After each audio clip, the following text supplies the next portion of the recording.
Yeehaw! Welcome, y'all. We're back. It's Trekyards. He's Commander Cockings. And he is Captain Foley, and we're not touching the monitors or the everything's automated, Stuart. It's editing itself. It's filming itself. We just get to talk and give orders. Yeah, today we got a new ship in Lower Decks, and it's the USS Alito, which is a Texas class, and it's a fully automated ship. So we're going to talk about that. Look at the design, and it's the first of 3 vessels, which is going to be fully automated, which I don't know how I feel about that. Now, you might have thought in this episode that you barely see it. Turns out, Stuart, when you frame by frame it, you can find a lot of good angles. So for those of you that are like, what does it look like? We will find out today. But we'll start where the episode started, with this introduction, the moment of, I think Starfleet's here. What? And here is the basics. We'll see all the better views in a minute. But what's the first reaction to the design and to the moment of it appearing? I was just like, ooh, new ship. It looks like, I thought it was Section 31 or something like that because of the design. Yeah, I thought it was something like that. But I don't know. It's a small ship. Like, it looks like smaller than a Defiant probably. And it doesn't need to be big because it's all automated. Yeah, automated ships. No crews. I don't know how I feel about that. How about you? What were your first thoughts seeing this thing? Well, first, I love when they just use the 3D model as a wireframe. Oh, that's how many polygons it is. I was whelmed at this view. I change as this. We've got more images, but I was whelmed. You know, I think unlike Discovery and Picard or Picard seasons 1 and 2, or well, 1 and 1. At least it feels like a ship of the era, appropriately, and it's allowed to feel different because it's an entire new style of ship. But I like how it fits in well, considering other shows of the Trek lore currently just don't try. They try, and it's nice to see. But it's certainly a broad paint canvas to paint on. What is an automated ship? How capable is it? As a concept, it's very, very tricky. We've seen some other things in Trek do it, and it tends to be the AI goes rogue storyline. I would think something more akin to, a ship's getting more automated, but still a tiny crew, and only like 30 people to run it rather than 200, more of a smart move. But if the ship's tiny and can zip around, maybe. But then if you have a tiny, zip-aroundable, powerful ship, they can get hacked, then you've now released small, zippable ships that are very powerful around. That said, Control took over the entire Section 1 fleet in a couple of days. And then he had hundreds of automated ships anyway, so it's like, other ships can do it as well. Oh, yeah, the automated thing bothers me because if it's sent out specifically for this purpose, fine, that makes sense. Go out and take care of a threat, boom. But if it's just patrolling, it could pull a whole, ultimate computer M5 thing and see a freighter and go, that's a threat, and destroy it. And again, it's not good for exploration because it's, it could scan a random planet maybe or something. But honestly, with no people on board, I kind of worry about that kind of thing. I wonder, though, if they're going to present a logic that without people, you don't have to maintain people. So it can... what if it can go faster than any ship currently because it doesn't need to limit itself to human-safe speeds? And so it can be a fast response vehicle. That kind of makes it a god ship as well, though. That means if it can zip anywhere within minutes, it's like, well, okay. Well, I don't necessarily think faster. There's still a limit on warp capability. But as far as no crew, you can put all your power into weapons. You don't have to worry about life support. You don't have to worry about all that kind of stuff. So you can ramp up the intensity of your weapons. Because that thing cut through a Breen ship, like, boom, and instantly, pretty much. So, just saying. I somewhat agree, but air's not going to cost that much power compared to a warp core. It's like an LED light to a kettle. It's like Journey to Babel. That ship had no plans to return home to its home star system, so it could devote all its power to the maneuvering and everything to mess with the Enterprise. So if they're going with that logic, the automated makes sense. Though, then you've got to have an enormous subsystem-based communications array that's really receiving instant communication from a source. So that shit's got to be infinitely stronger. So you're probably losing all the gain in that regard. And the thing that bothered me is, how did Starfleet or Admiral Bonamigo know to send this thing? They didn't.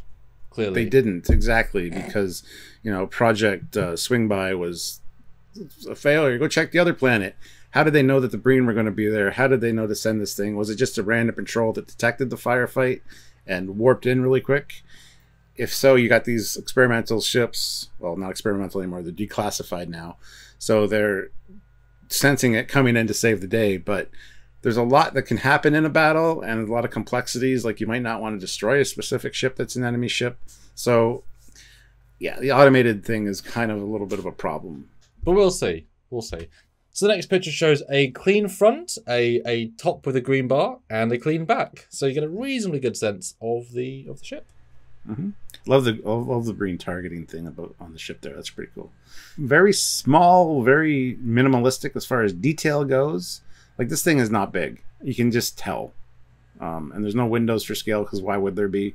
But it looks like a kind of a hybrid of a Nova and a Defiant class a little bit. You know, yeah, kind of put together, and very maneuverable. It's got impulse engines. It looks like on the back of the nacelles as well. I mean, that's a trope in Lower Deck. So like, the Sovereign has impulse engines at the back of its nacelles, even though it doesn't.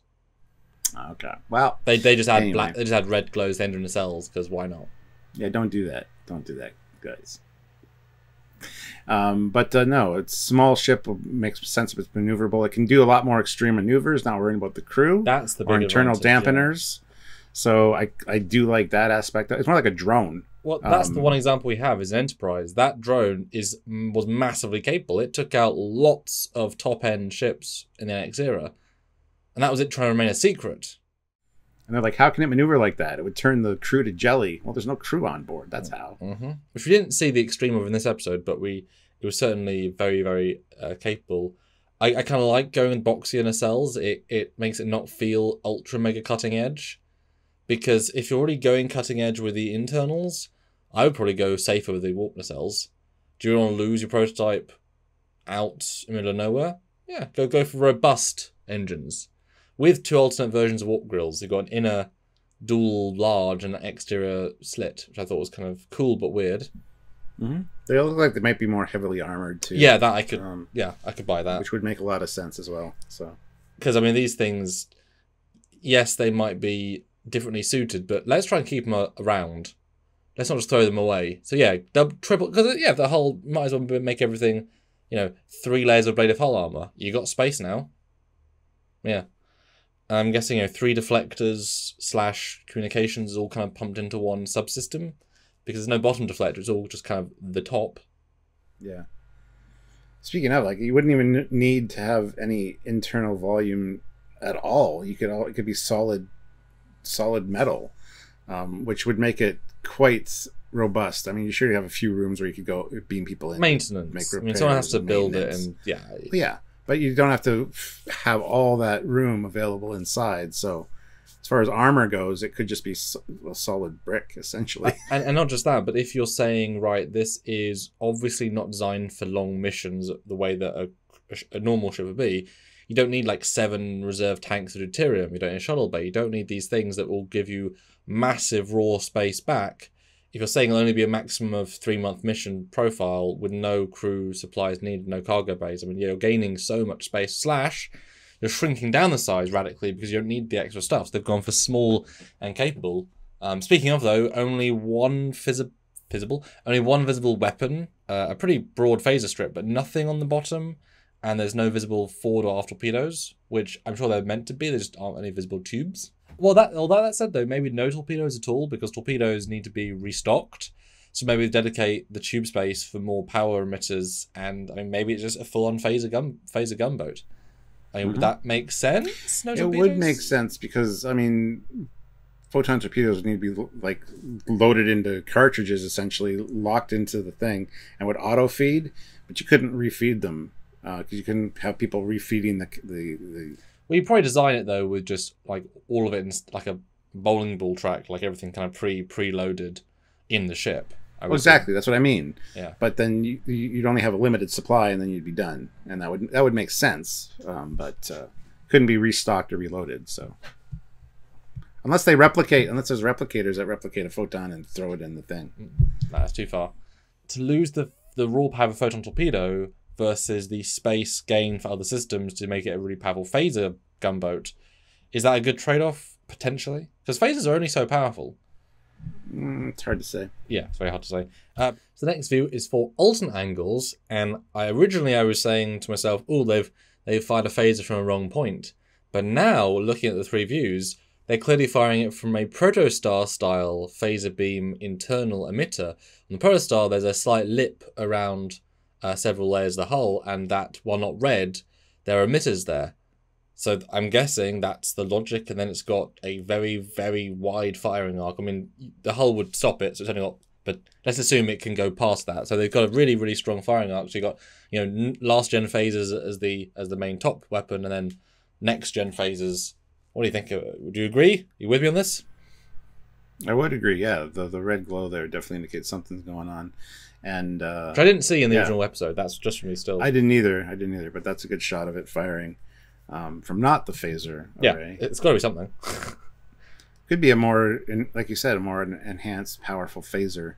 That because there's no need for a crew inside, that could be like a huge just ring inside that's just pumped full of like power or plasma or something.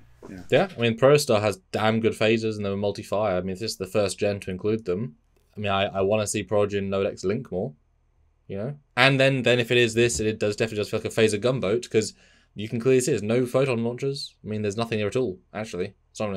It's kind of space for them, but there's not anything there. Yeah, I think that bothers me is there's no rear face facing anything. Like, there's that section on the bottom, which I'm not sure what it is. It'd be cool if those were photon bays. Yeah, it's a good view later on. You do a phaser strike, and then you like... Yeah. As you pass by, you shoot photons rear. That'd be great. But there's definitely it's a ship that's designed to fly top and forward. As soon as you look at the back, you're like, oh, it's just a texture. I just see plate. But they have got the correct green and red blinkies. So I commend them for getting that right. I do like the plating of the top view as well. But the next shot though is the bottom. We talked about a minute ago. We did get one ultra close up, and you actually get to see stuff. New name, NA01, not NX, NA. Well, for automated, which I kind of liked. I did notice that in the episode. But yeah, that's that back part I was talking about, which looked like it was from the back, is actually just on the bottom, and just a greebly panel. It's probably like a sensor palette or something. Yeah, but you can see the blinkies. I like their, for the sake of them, RCS thruster panels textured on, just so they're there. I mean, it's a lot of missing space. I have no idea why there's not a mirrored phaser strip on the bottom. Clearly, there's a space for them.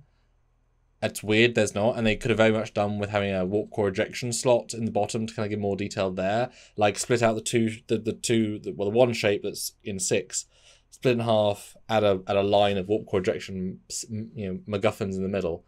Cause it's very barren as a bottom. The conceit for that would be like, you don't need to worry about warp core ejections. You don't need a crew to save necessarily. You don't want this falling into enemy. You don't want this falling into enemy hands in a battle. But the warp core can also be a weapon, though.